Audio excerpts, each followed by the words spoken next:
Hello everyone, welcome back to our channel Unis prep hub. आज की video में हम बात करने वाले हैं करंट अफेयर्स की 19 सितंबर की। वीडियो शुरू करने से पहले मैं आपको हमारी कोचिंग के बारे में बताना चाहती हूँ। हमारी कोचिंग जामिया मिलिया इस्लामिया और अलीगढ़ मुस्लिम यूनिवर्सिटी के यूजी कोर्सेज, इसमें कोर्सेज इंक्लूडेड हैं बीबीए, बीकॉम, बीए ऑनर्स और साथ ही बीए एलएलबी। और साथ ही अगर आप CUET के किसी भी कोर्स जो जामिया का जैसे कोर्सेज फॉरेन लैंग्वेज कोर्सेज गए हुए हैं जिसमें जनरल टेस्ट के बेसिस पे आपका एग्ज़ाम होता है, उसकी तैयारी भी हम आपको करवा सकते हैं। अब हम इसमें बात करते हैं कि आपको क्या क्या हम प्रोवाइड कर रहे हैं। इसमें हम आपको GK, GS, current affairs, reasoning, English plus आपका डोमेन सब्जेक्ट के लिए पढ़ाएंगे, जिसमें आपको मिलेंगी 4 to 5 live classes per week, then class notes, class test, MCQs series होता है, राइट, PYQs, मॉक टेस्ट, ये सब कुछ आपको मिलेगा, ठीक है। और हमारे पास जो बैच है, बैच 1, वो 20 स्टूडेंट्स के लिए ही था, तो अभी उसमें सिर्फ 2 सीट्स बाकी वैकेंट रह गई हैं। तो अगर आप ज्वाइन करना चाहते हैं तो आप अभी हमें ज्वाइन कर सकते हैं, क्योंकि बैच ऑलरेडी स्टार्ट हो चुका है with the current affairs and all thing. सभी कुछ ऑलमोस्ट स्टार्ट हो चुका है हमारा। सारा डिटेल्स डिस्क्रिप्शन में आपको मिल जाएंगी। हमारी कॉन्टैक्ट डिटेल्स भी 2 नंबर हैं वहाँ पर, आप दोनों में से किसी को भी कॉन्टैक्ट कर सकते हैं। अब आते हैं हमारी आज की इंपॉर्टेंट न्यूज़ पे। पहली न्यूज़ है, Shri Ram finance onboards Rahul Dravid as brand ambassador. तो श्री राम फाइनेंस ने राहुल द्रविड़ को ब्रांड एम्बेसडर बनाया है अपना। Shri Ram finance limited announce the onboarding of Rahul Dravid, former captain and head coach of the Indian cricket team, as its brand ambassador. Moving on to the next. IREDA inks initial pacts with SJVN JMR for 900 megawatts hydro project in Nepal. Nepal के साथ हमारे इससे पहले भी 1-2 projects के बारे में हमने डिस्कस किया है, तो अभी हम नेक्स्ट प्रोजेक्ट के बारे में डिस्कस करते हैं। Indian renewable energy development agency, जो कि IREDA है, ठीक है, has inked initial pacts with SJVN and GMR Energy for the development and implementation of the 900 megawatts Upper Karnali hydroelectric project in Nepal. यानी कि IREDA ये प्रोजेक्ट कहाँ प्लान कर रही है? नेपाल में। Moving on to the next, finance ministry relaxes norms for expenditure exceeding ₹500 crore to give boost to capex. Capital market की बात हो रही है यहाँ पे, केपैक्स की बात हो रही है, यानी कि करंट कैपिटल एक्सपेंडिचर की बात हो रही है यहाँ पे। तो the finance ministry has relaxed norms for expenditure exceeding ₹500 crore to accelerate capex that is packed at ₹11.11 lakh crore for the current physical year.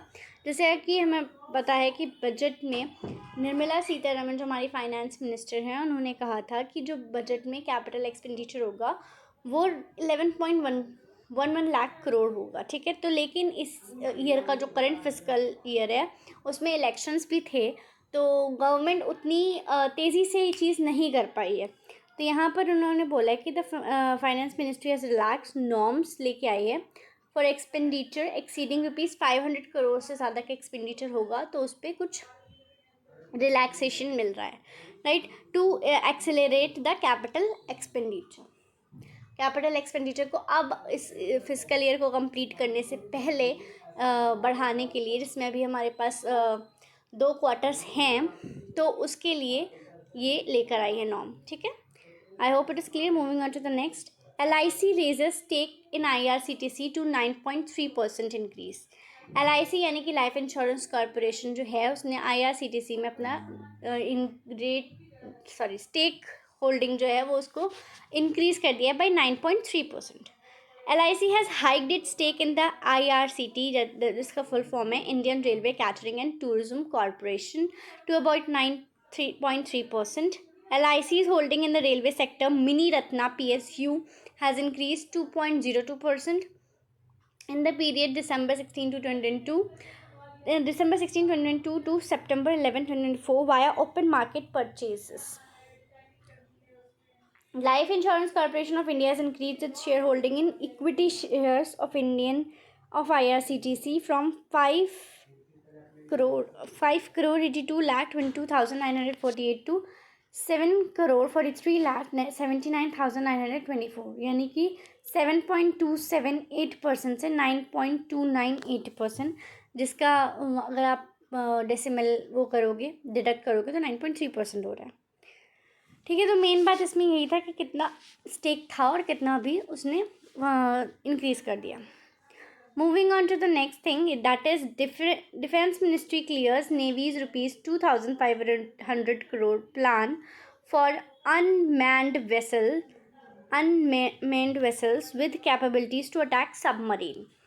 तो कैबिनेट ने रिसेंटली, यानी कि डिफेंस मिनिस्ट्री ने खैर रिसेंटली नेवी का एक प्लान को क्लियरेंस दिया है जो कि 2,500 करोड़ का है। इसमें अनमैन्ड वेसल्स जो होंगी उसके अंदर इतनी कैपेबिलिटी होगी कि वो सबमरीन को अटैक कर सके।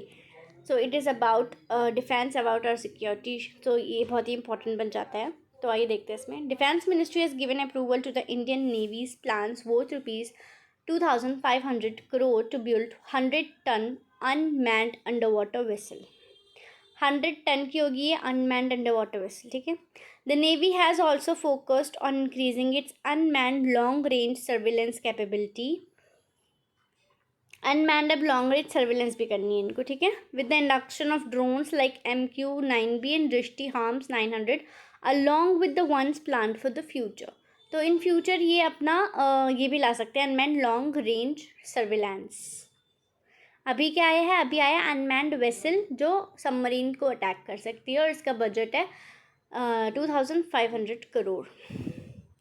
Moving on to the next, Tata steel to get 500 million from UK, 500 pound, sorry 500 pound, मैं यूरो बोल रही हूँ, 500 pound million from UK, 500 million pound from UK for plant in Wales। तो इनको ये फंडिंग क्यों मिली है? पहले तो क्योंकि UK ने ही कहा है ये प्लान सेटअप करने के लिए, तो टाटा ने कहा कि ठीक है हम कर देंगे, लेकिन आपको हमें पैसा चाहिए obviously. The grant funding agreement with the UK government will let Tata Steel install a state-of-the-art electric arc furnace at Port Talbot Steelworks in Wales। Tata Steel Limited signed a 500 million pound sterling grant funding agreement with the UK government for 1.25 billion pound sterling green steel project at Port Talbot। तो अभी इसको कितनी funding मिली है? 500 million pound, और ये project पूरा है 1.25 billion pound का। और हम बना क्या रहे हैं? Green steel project, right, Talbot में, पोर्ट टैलबॉट वेल्स में, मतलब पूरी बात। Moving on to the next, देखिए स्कीम्स बहुत इंपॉर्टेंट आजकल चल रही हैं करंट अफेयर्स के मामलों में। तो that is small savings schemes grow 13.8% led by Sukanya Samriddhi Senior Citizen Scheme। Recent data from the Reserve Bank of India indicate that people are continuing to repose faith in small savings schemes, with corpus clocking a decent annual growth of 13.8%। So small savings banks में historical data show जो कर रहे हैं वो बोल रहा है कि in February 2015 the outstanding balance on small saving was 6.2 lakh crore which rose to 10.4 lakh crore in February 2019। तो काफ़ी ज़्यादा अच्छा ग्रोथ हुआ है इसमें। The trend continued with the outstanding amount reaching 15.9 lakh crore in February 2023, a 12.1% year-on-year growth, and finally achieving 18.1 lakh crore in February 2024, जिसका मतलब 13.8% growth हुआ 23 से 24 में। Moving on to the next and the last news, International Equal Pay Day is observed on 18 September। The Equal Pay International Coalition, जिसे EPIC कहते हैं, is led by ILO, UN Women and OECD। तो international equal pay day क्यों मनाया जाता है? क्योंकि हमारे यहाँ सिर्फ हमारे यहाँ नहीं, सब वेस्टर्न कंट्रीज़ में भी ये चीज़ बहुत बाद में आई है कि in comparison to men's women are paid less. तो काफ़ी ज़्यादा डिस्क्रिमिनेशन है ऑन द पेमेंट बेसिस, तो इसीलिए इसको एक डे के रूप में मनाया जाता है। The coalition's goal is to achieve equal pay for women and men everywhere in every field. Okay, so that was it for the video. Thank you.